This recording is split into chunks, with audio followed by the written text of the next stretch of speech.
begun.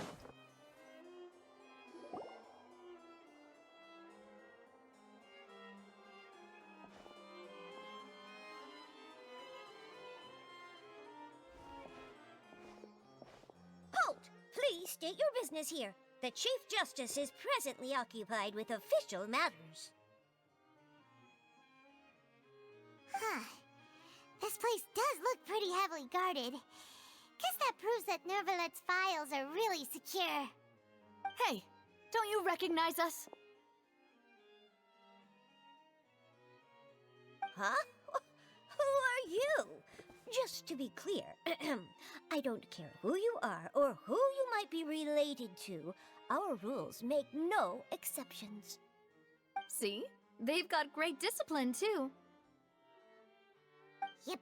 Anyone can tell. If you're here just to crack jokes, I can point you towards the exit. Unlike some, we're busy, so please leave if you don't have a reason to be here. No. What I meant to say is, shouldn't you remember us from a few days ago? We were at the trial of the great magician Linny.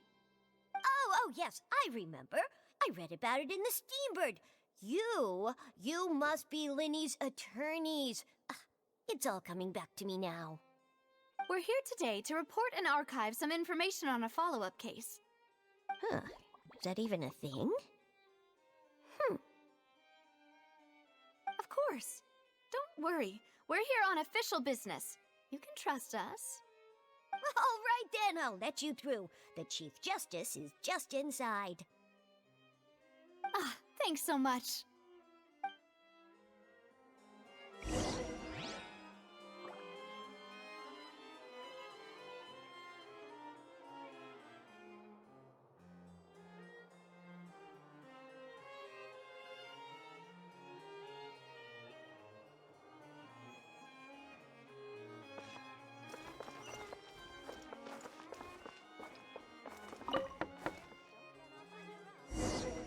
Please, come in.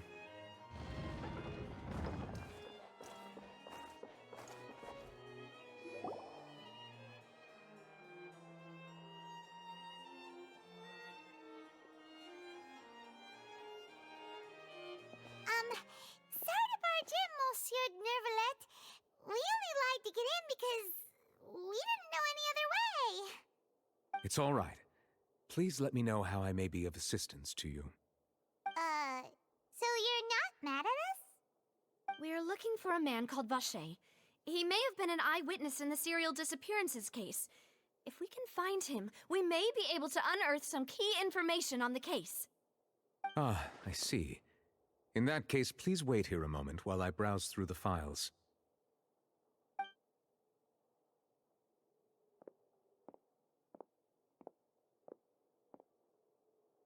Who knew that Nervalet would be so easy to talk to?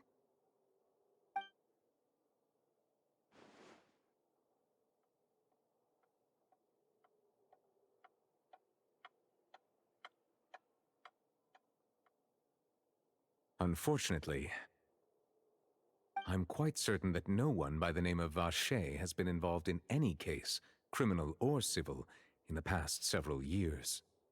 There are no records of him either in the files or in my memory.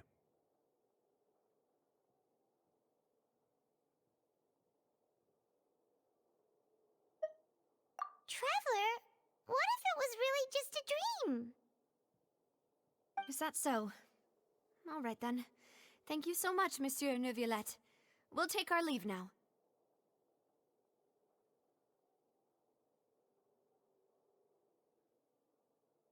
Ahem.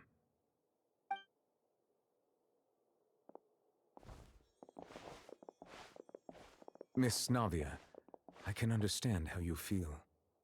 Your father, Callus, was a truly exceptional man. We deeply regret his passing.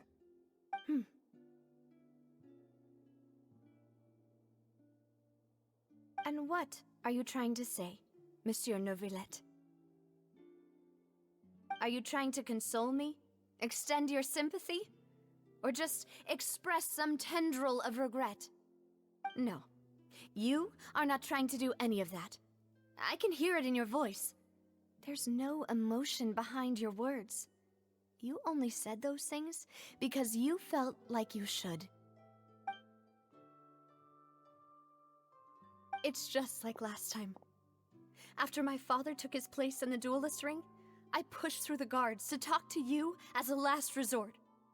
You even told me then that you thought there was something fishy with the case, yet you still allowed the duel to go ahead.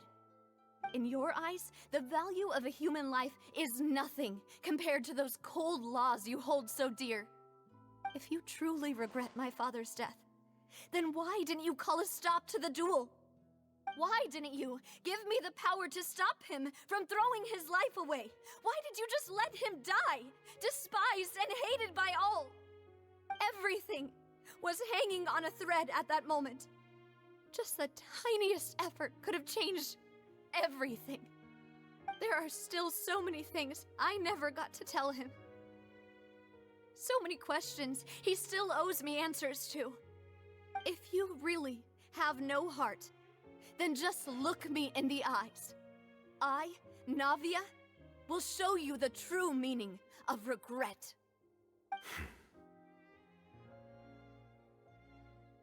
I'm sorry, Miss Navia. You and my father are truly alike. You keep all kinds of things in your heart and never say a word to anyone. It's not so much that you can't feel, but that you would never express anything. Oh well. In any case, everyone already... My apologies for taking my emotions out on you, Monsieur Chief Justice. Let's go, Traveler and Paimon.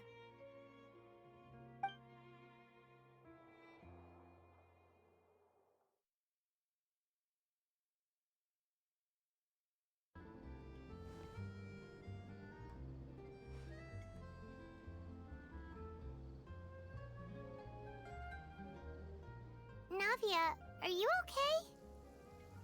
I'm fine. Rain. It's raining. You're right. Wasn't it still sunny when we went into the building?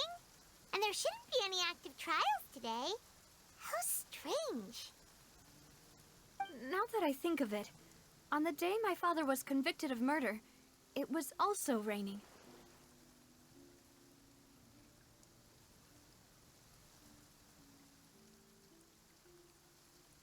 What is it? Did you think of something?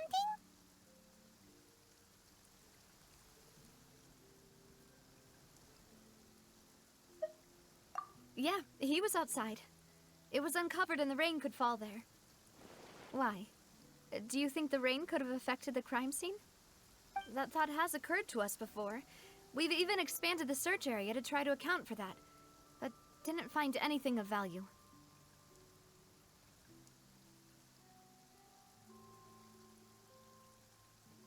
Oh? Wait. You don't mean...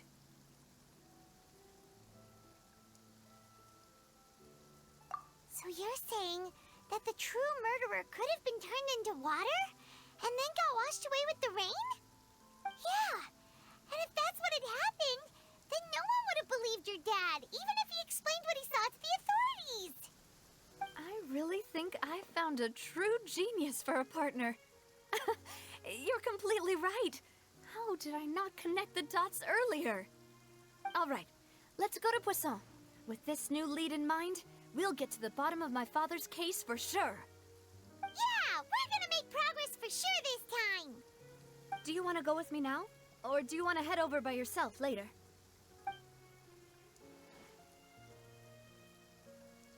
Great. Let's go then. Time to go.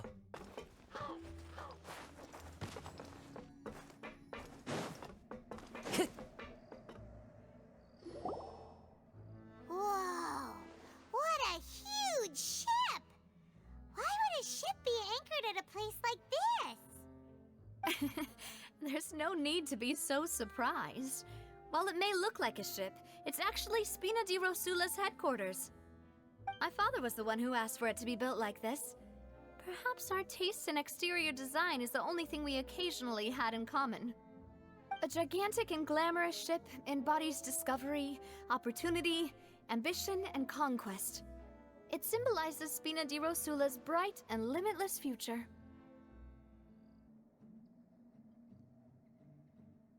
And Paimon thought you were bluffing when you said Spina di Rosula had a glorious past. Paimon was confused why a group with such a history would live in the sewers. But now that Paimon has seen this ship for herself, she's been convinced.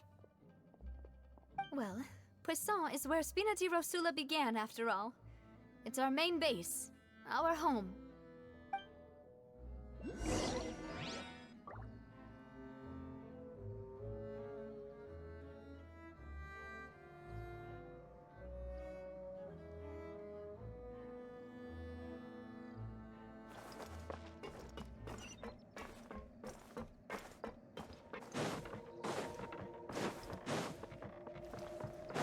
Time to go.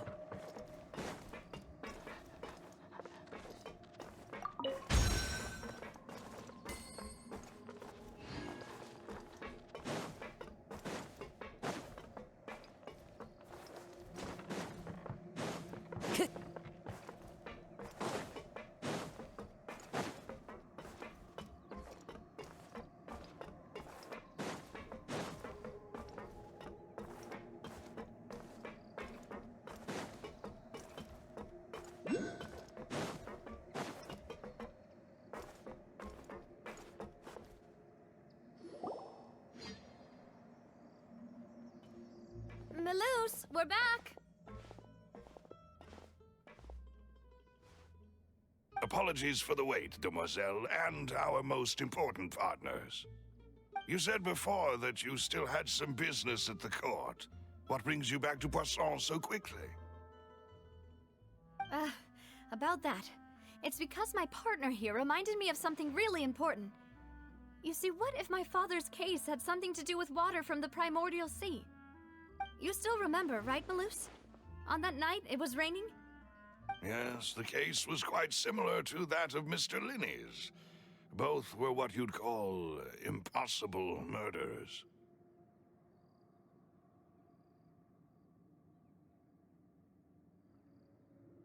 Could you tell us a bit more about what happened before? Yeah, of course. Many years ago, something called synth began to gain popularity in Poisson. At a glance, it was a kind of drink that could excite your mood and produce many pleasant hallucinations. Wait! Didn't that guard guy who turned into water also mention that the primordial water could be used to produce some kind of potion? Yes, he did. Considering what we know now, it's almost certain that synth is created using water from the primordial sea.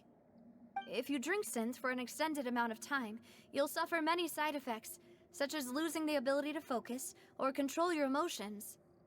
And if you were to stop drinking it completely, you'll experience flashes of paranoia and anxiety while lacking energy to do anything. It's an extremely dangerous substance. As he oversaw Poisson, my father was compelled to put a stop to synth abuse and called for a complete ban of it. Boss's uncompromising attitude incurred the synth vendor's wrath, but no matter how much they threatened or bribed him, he refused to yield. Not only that, Boss became determined to find the mastermind behind the synth operation and put an end to the problem once and for all. Yes, but the enemy was very cunning. So he could never get anything out of the dealers, all of whom only sold the stuff and weren't privy to the rest of the operation. Recognizing that, my father decided to contact the dealers in secret and cultivate personal relationships with them. Finally, he was able to convince someone to become his informant. The man's name was Jacques. He felt greatly ashamed about his work after seeing many families destroyed by synth abuse. That night, my father hosted a banquet at his countryside estate. He planned to meet up and exchange information with Jacques over some food. But then, we heard 2 gunshots from the courtyard. We raced to the scene and found my father, still holding a gun, and Jacques, who was already dead on the ground. Huh? How did that happen? Aren't they on the same side? Sounds just like Lenny's case, doesn't it? In both cases, the culprit seemed obvious. but neither appeared to have any motive at all. Looking back on it, though, I now believe the most important clue was something we all overlooked at the time. There were pieces of clothing left at the scene. Precisely. It's all thanks to you that I made the connection now. Back then, we all just thought they were some costumes that Jacques used to disguise himself at the banquet. But, considering it now, it's almost certain that they belong to a third person at the scene. With one extra person, we'll also need to reconsider why the 2 shots were fired. You're right. We still don't know what happened. But my intuition tells me that we're on the right track to figuring it all out. I'm finally headed towards the truth. Jacques was an empathetic man who was infinitely remorseful for his past actions. It's unlikely that he turned on Boss with 0 warning. I think this third person is probably the key to the full truth. On that note, however, even though this will not please you, demoiselle, as your and your father's butler, I must still offer a word of warning. Our opponent is insidious and cruel. They are extremely difficult to deal with, and Boss has already lost his life trying to bring them to justice. Even though Spina de Rosula has lost most of its former glory, Poisson has welcomed a new time of peace, and we have been allowed to live out our lives. There is no need to follow your father's path. It would be both wise and in line with Boss's wishes to step back and give up on the case. If that's indeed what he wished for, then he should have told me that himself. Was I not the closest person to him? And yet, I was the one most kept in the dark. What was the point of him dying without sharing any of the secrets he knew? Did he manage to protect anything in the end? Synth is still here. Callus the Unfaithful is still his epithet. And Spina di Rosula is barely getting by. Nothing has changed. Did he think I'd just accept his meaningless death and live out my life just as meaninglessly? I've never accepted that, ever. Not since that day, and certainly not now. I want to find out the real answer for everyone's sake. For the missing girls, for the victims, and for myself. Navia. This is indeed the best moment to act. Your partner appears to be quite reliable, and more importantly, demoiselle, I think you're also ready to take this on. So you do know something else, Malus? Yes, I do. In fact, even before that banquet, Boss already knew of the connection between Synth and the serial disappearances case. But what drove all the tensions to the boiling point was the revelation that you, demoiselle, had been selected as the next target to disappear. What? Boss also didn't tell you that he had been diagnosed with a rare illness. The doctors told him that he had no more than 5 years left to live. And the serial disappearances case caused him great anxiety. 5 years was nowhere near enough time to resolve this long-standing conflict. But once he passed away, all the danger would pass on to you. Knowing all of this, he decided to use one final intimidation tactic before his death. He claimed to have already gotten his hands on some key incriminating evidence for the other side, and even told some members of Spina di Rosula about the details. But as long as you remained safe, he would not share the evidence with the public. If something were to happen to you, then he and all those he told would immediately expose all they knew about Synth and the disappeared victims. Right, so nobody would be able to get off scot-free. As we've seen, Boss's tactic has worked. Even though Boss has been gone for a long time, the other side has not tried to take Demoiselle's life. No, I don't believe it. He never appeared to look sick to me. No father wants their daughter to see them weak and haggard. especially someone as proud as Boss. To him, dying in a duel and suffering lasting dishonor as the unfaithful was still far preferable than losing face in front of his daughter. So he chose to die in silence, so that he could protect me. I'm afraid you're not understanding this correctly, demoiselle. What Boss wanted to hand to you was not a parasol, but a sword. If Boss's spirit could hear you telling me that you want to find the answer for the sake of everyone involved, I'm sure he'd be extremely proud. That fool. Couldn't he have just given it to me straight? No. He might have set up everything precisely because he never thought I'd be able to understand him. Is that the amount of confidence he had in me? And what if I was never able to make it to where I am now? Yeah. I suppose that's true. With the way he'd set things up, if I had wanted, I could have just lived out my life without a care in the world. But thankfully, he rarely talked to me about complex matters, and thus understood little of me as a person. In this case, he really didn't need to give me an easy way out. Malus, what was the key evidence that he shared with you? It's the location where synth is produced. Essentially, it's the enemy's headquarters.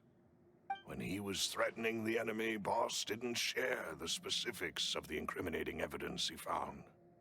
But if you want to use it against the enemy, you'll still have to take several things into consideration. Why? If we know where the place is, can't we just go storming in? You mustn't forget that we're fighting against a mysterious and dangerous organization that's been in operation for decades. There's no telling what might be lying in wait at their headquarters. We also have no idea what kind of evidence we may be able to find inside, nor what people we may be able to capture. But a single visit to their headquarters would be tantamount to a formal declaration of war. The worst case would be that we leave empty-handed, but also open ourselves up to full retaliation. Then, in that case, why not work with the Fontaine authorities? Well, you saw one of them dissolve during Mr. Linney's case. We have no idea just how thoroughly they may have been infiltrated. That's true. Seems my father really had no choice. But things are different now. It should be a lot easier to prove the other side's guilt, now that we've connected Synth with the disappearances case. You sound like you've put a lot of thought into this, Malus. I am the butler, after all. I live but to serve the boss and Demoiselle's will. I've always been willing to take on any kind of risk for your sake. But considering my relative lack of ability, I've spent my time keeping secrets, performing basic investigations, and waiting for the right time to come. Thank you for all of that, Malus. Have you discovered anything new in the past few years? Let me think. One conclusion I came to was that the enemy must be quite familiar with Spina di Rosula, or at least have an informant planted here. When I announced orders to the organization's members on Demoiselle's behalf, I used to deliberately keep a few people in the dark and observe the reactions of the synth vendors. If the vendors didn't change their plans, then the individuals informed of our orders must be innocent. If the vendors packed up and fled, however, then someone must have given them the news. After several rounds of testing and investigative tracing, I've narrowed the suspect list down to 3 people. The first is Florent, Spina di Rosula's senior advisor. Huh? Florent? Yes, surprising, isn't it? He was one of the people Boss trusted the most, which also means that he was someone who understood Boss really well. Thanks to his position within Boss's innermost circle, he always knew our upcoming plans and could thus avoid capture this whole time. There's someone else like him too. Marcel, the head of Confrérie of Cabriere. Uncle Marcel. It's a guild in Poisson. A boss helped it to grow to its current size and prominence. In the beginning, they were only reselling some daily goods, but now they're one of the richest guilds around, with a lot of business connections in the city. So, they're like a sister organization of Spina di Rosula? Yes, you can say that. When we were fighting against the synth dealers, they provided us with plenty of support. It's a bit difficult to imagine someone using their own money to hunt down themselves. The final suspect is Thierry, the man responsible for coordinating information between Spina di Rosula and the guards.